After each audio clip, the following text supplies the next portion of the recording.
Hi, welcome back to One Word a Day. I'm Sophie, your companion into the world of Chinese. And we are going to look at what an awesome phrase we're going to learn today. It's one of the essential, aesthetically or philosophically important concept for Chinese culture. So yesterday, it's really nothing Christmassy. It's 应急行动. It's more like pandemic appropriate. Relevant word. That means you take action in response to emergency situation. So it's contingency plan, basically. But here it means action.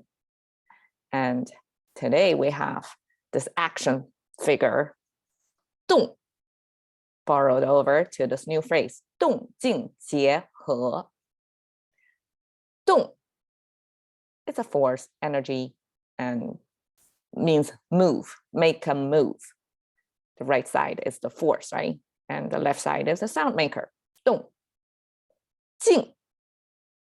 I have a blown up view of it because it was written pretty complicatedly before.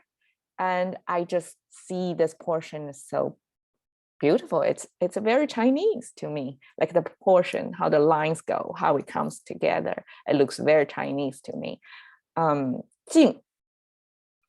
This character is the opposite of 动. So one benefit of learning this way is you see the anonyms together in this phrase.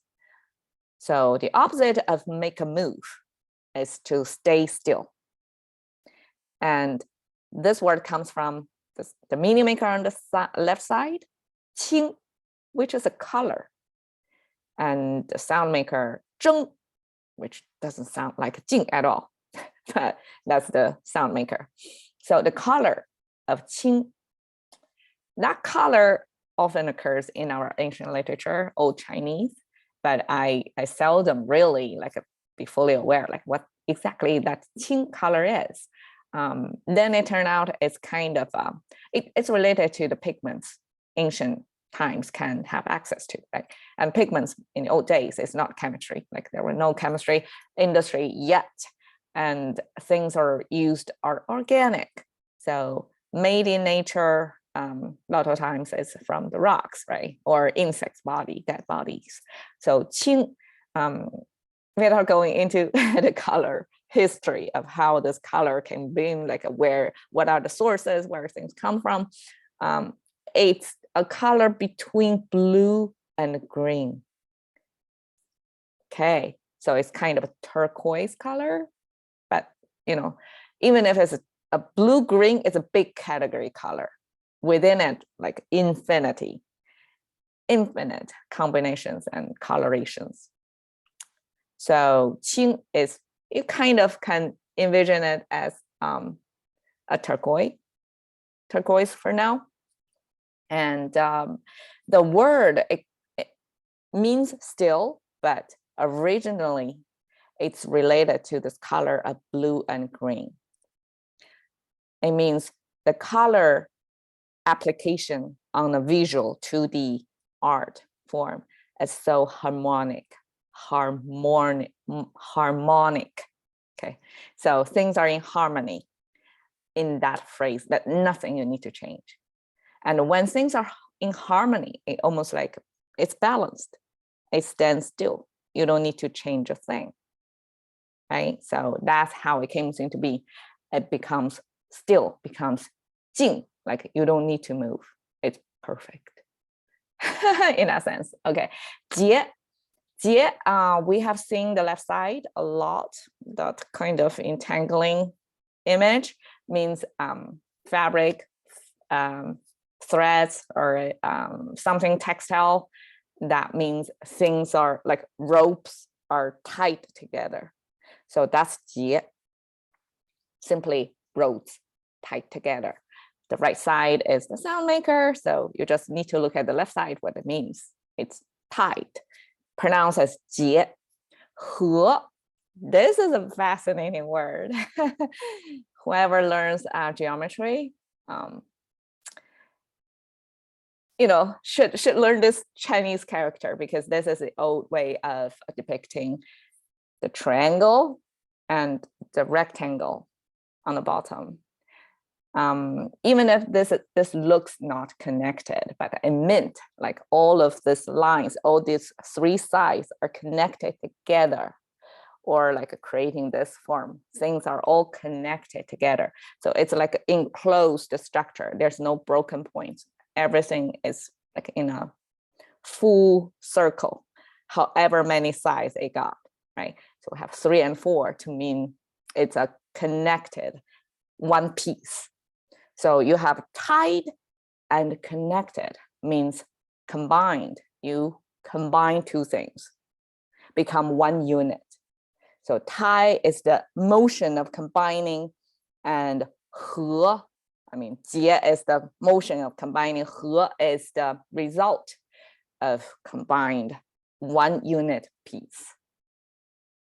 动静结合, so you have two opposing meanings. One is move, one is not move, but you somehow need to combine them together. Can you guess? Like, I couldn't find a better translation. Maybe in English there is similar concepts to this. Like you move when you're supposed to, and you stay still when you're not supposed to move.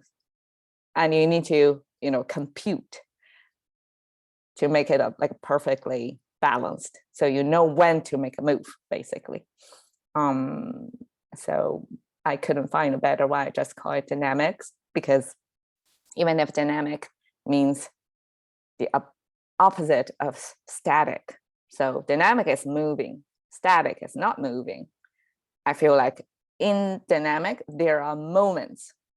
If it's a sine wave or something, right? So you always like have slanting down, but still at the tip of your peak or the valley, the bottom, you have this when the derivative equals to 0 means there's no motion over there. So you do have this, frequency of moving, not moving, moving, not moving. That's my interpretation. So on the right side is a poem I picked to go with this sense of, it's a complicated concept, right? It's you move and you stay still and you combine them perfectly. You create your personal, this frequency, this motion, not motion, motion, not motion at the right timing. You combine them into a perfect unit. Like how you achieve that. So this picture embodies or captures this sense of you move and not move.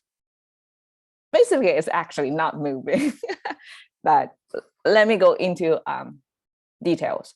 So look at this picture. It's a winter season, appropriate for now. And it snowed, right? So you can kind of see it snowed. This is not, by the way, it's not like a, certified ancient painting. It's contemporary recreation of the feel of the water ink paintings. The sense is Chinese. The scenery is Chinese, and the poetry is definitely Chinese. So this man, a loner on a boat, right? This is reoccurring motif in Chinese paintings. This loner man fishing on a boat. So it's one person with one world. And the world is constant in motion, even if it's winter. Things seems to be quieter and slowing down. Seems like there are no motion, especially in a poem. I'm going to details now that it depicts when things are silent. There are no other human beings, human activities around. Only this one person sitting on a boat, trying to fish. And that's the whole, sense of you stay still in nature, which is constantly changing. And you within yourself have that balance or, sense of dynamics to know when to stay still. Even if it seems like you kick yourself into action, seems to be more exciting choice, right? But a lot of times Chinese culture encourage people to stay still, observe, before they take any action. So if the sine wave looks like this, like a majority along the curve, a motion, things are not balanced, right? It's kind of going somewhere. And only at the tip and bottom, it's kind of standing still. Chinese, proportional-wise, it will be more like standing still is the bigger time portion, and only like a smaller portion in between is this adjusting, this motion taking portion. So it's encouraged to stay still, in tune with nature, so that you can see and observe and feel the vibrations of the world around you. And okay, this is legit, like one of the most known Chinese poems called Jiang Xue. Jiang Xue. So, I mean, I want to show you a little bit of this handwritten calligraphy formed Chinese characters. So you see that, Chinese not just like that. It's organic forms with a person's, personal touch on it. It looks like this. So Jiang means river, Xue means snow, snowy day on a river, right? And it says, the parenthesis inside, it says, what's the dynasty? We have so many.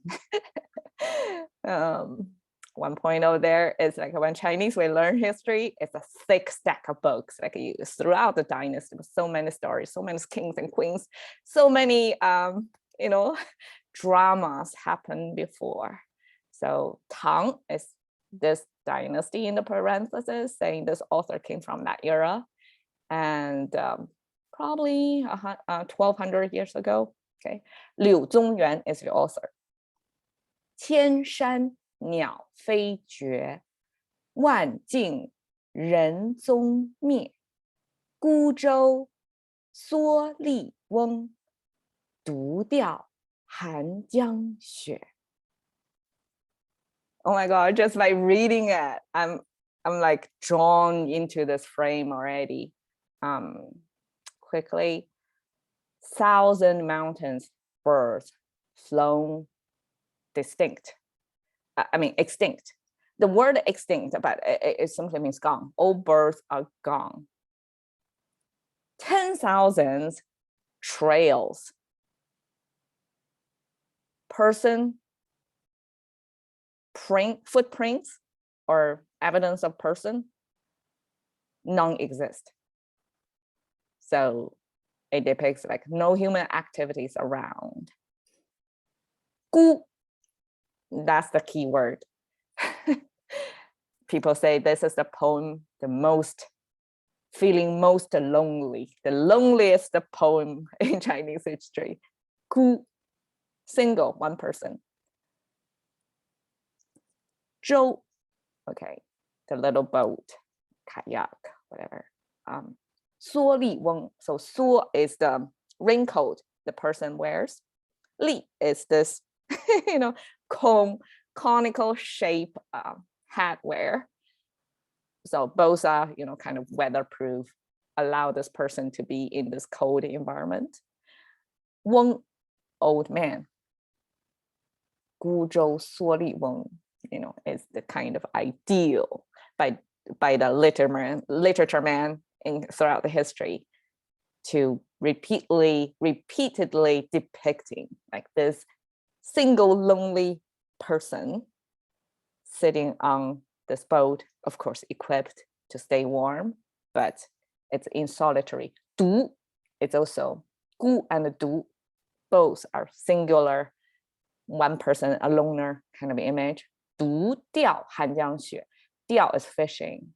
So alone, fishing, cold. Han is kind of chill, like frozen. Jiang xue. So this person actually is not fishing a fish. It's fishing the coldness of this river covered by snow. And contemporary people's reading of almost like a meme kind of interpretation of this poem is like Bro, you're not really fishing for fish, you're fishing for solitary or solitude. So this is the solitude poem, well known in Chinese history. Let me read again, simply because it sounds so good. Pay attention to the rhyming of Chinese poem of the last character. 江雪，唐，柳宗元。